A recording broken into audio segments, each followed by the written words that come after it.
Problema sa buhay ay tunay na hindi maiiwasan. Bigla-bigla na lang dumarating ng walang paalam.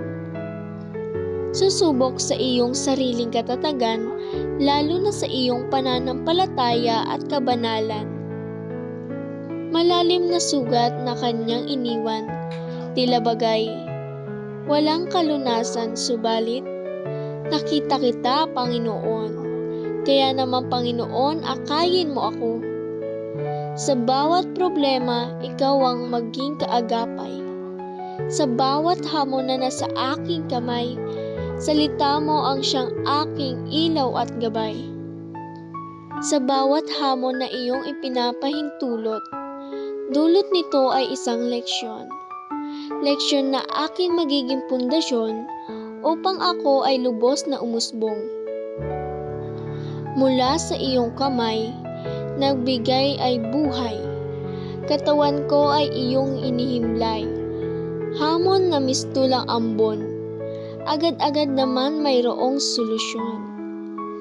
Hindi dahil alam ko at kaya ko, kundi ang Diyos ang siyang kakampi ko.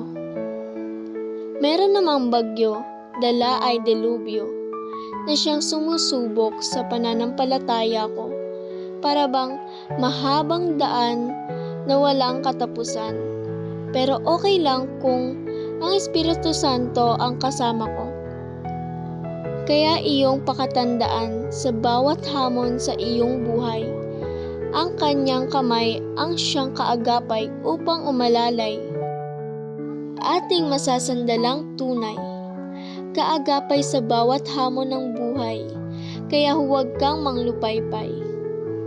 Dahil ang Diyos ay nananatiling buhay, kaya tumawag ka lang sa Kanya at huwag maalinlangan.